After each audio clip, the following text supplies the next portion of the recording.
Good morning बच्चों, कैसे हो? अच्छे होंगे बेटा। अब तक मैंने आपको गिनती सिखाई थी। अब तक हम कैसे गिनते थे किसी चीज को? जैसे मान लो ये फ्लावर्स हैं, ठीक है, ये फ्लावर्स हैं तो इन्हें तुम कैसे गिनते थे अब तक?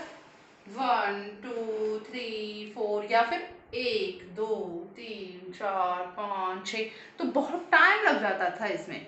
आज मैं आपको एक और तरीका सिखाती हूँ कैसे गिनते हैं। अब देखो, जैसे मान लो ये 2 फ्लावर्स येलो कलर के हैं, 2 पिंक कलर के हैं, 2 स्काई ब्लू कलर के हैं, 2 रेड कलर के हैं, 2 डार्क पिंक कलर के हैं। तो इन फ्लावर्स को हम ऐसे गिना करके 1 2 3 इस तरह से ना गिन के हम ऐसे गिन सकते हैं।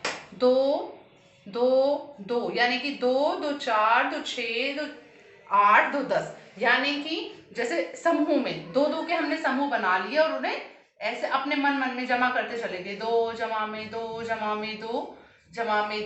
कितने समूह है ये गिन लेंगे। 1 2 3 4 5 समूह है। तो 5 बार हम 2 को जमा कर देंगे और यहाँ जो उत्तर आएगा, जैसे इन दोनों को जोड़ा तो 4 आ गया, ठीक है। और 4 में फिर हमने ये 2 जोड़ा तो 6 आ गया, 6 में 2 जोड़ा तो 8 आ गया, और 8 में हमने 2 जोड़ा तो 10 आ गया, यानी कि ये टोटल 10 फ्लावर्स हैं, ठीक है। इस तरह से हम समूह में गिनेंगे अब से। नहीं नहीं, अब तक तो हम गिनते थे इन्हें ऐसे ही, अब हम इन्हें समूह में गिनेंगे।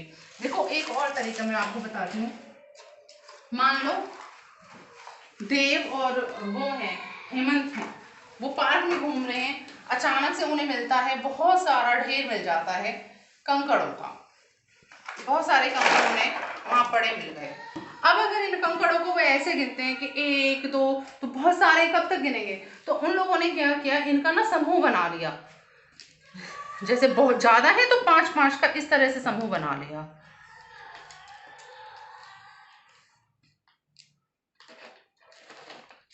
ठीक है। इस तरह से उन्होंने समूह बना लिया 5 5 कंकड़ों का। तो अब समूह को देखो, 1 2 3 4 5 6, 6 समूह बन गए उनके 5 5 के। तो उन्होंने 5 को 5 बार इस तरह से समूहों को वो इस तरह से लिख लिया उन्होंने। और अब इन्हें आसानी हो गई ना, अगर वो एक एक करके गिनते तो बहुत टाइम लग जाता। अब इन्हें गिन लेंगे, 5 और 5 10 हो गए, 5 और 5 10 हो गए, 10 में फिर 5 जोड़ा 15 हो गए, 15 में फिर 5 जोड़ दिया 20 हो गए, 20 में फिर 5 जोड़ दिया 25 हो गए, 25 में फिर 5 जोड़ दिया तो 30 हो गए, यानी कि ये 30 कंकड़ हैं।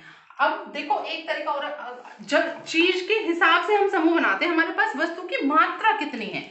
अब मान लो अगर हमारे पास वस्तु की मात्रा ज्यादा है तो हम समूह बड़े लेंगे। अगर हमारे पास वस्तु की मात्रा हमें अंदाजा तो ये तो पड़ जाता है ना बेटा, कौन सी चीज ज्यादा है कौन सी कम है। अगर बहुत ज्यादा मात्रा में है तो थोड़ा हम बड़ा समूह बनाएंगे। जैसे कम मात्रा में तो हमने 2 2 का समूह बना के गिन लिया, हमें आसानी हुई। अब ये बहुत सारे हैं तो हम 10 10 का समूह बना के नहीं गिनेंगे, उससे हमें और आसानी हो जाएगी। जैसे मान लो हमने 10 का समूह बनाया, 10 का समूह हो गए, ये दूसरा समूह हो गया 10 का, और ये तीसरा समूह हो गया 10 का, ठीक है। ये हमने 3 समूह हो गए हमारे 10 के। और 10 10 के समूह को गिनने में और समूहों की अपेक्षा तुम्हें आसानी भी होगी, मैं बताती हूँ कैसे। मान लो जैसे 3 समूह है तो हमने 10 जमा में 10 जमा में 10, तो हमें इन्हें ना ज्यादा जमा करने की भी जरूरत नहीं है। 3 समूह है तो 0, लास्ट में तो सब में 0 ही है, 10 10 के लास्ट में 0 है तो हम 0 लिख ही देंगे यहाँ। तो फिर जितने भी समूह हैं उतनी काउंटिंग कर लेंगे, वो हमारे लिए मुश्किल है। जैसे मान लो ये 3 समूह है तो 1 2 3, 3 समूह है तो यहाँ हमने 3 लिख दिया, पीछे तो 0 हमारा है ही, आगे हमने समूह की काउंटिंग कर ली, लिख दिया 30 है। इसमें हमें जमा भी करना नहीं पड़ा वो। तो जैसे अगर ज्यादा बड़ी संख्या को हमें समूह में गिनना है तो हम 10 10 का समूह बना के गिन लेंगे। मान लो ये 3 समूह की जगह 4 समूह होते 10 10 के, तो इस तरह से हम 10 10 के 4 समूह ऐसे लिख के, कितने भी समूहों को कहने का मतलब ये है कि हम समूह को इस तरह से लिख के, पहला डिजिट तो हमारा जो इकाई की संख्या मैंने तुम्हें समझाया था, इकाई की संख्या तो हमारी आएगी 0, क्योंकि लास्ट में 0 है, सभी में 0 है। उसके अलावा हम क्या करेंगे, केवल समूहों को गिनना है हमें। जैसे ये 4 समूह है तो हमने यहाँ 4 लिख दिया, यानी कि ये 40 है। इस तरह से हम समूह में अगर किसी चीज को गिनते हैं तो उससे हमें आसानी हो जाती है और सुविधा भी रहती है। ठीक है।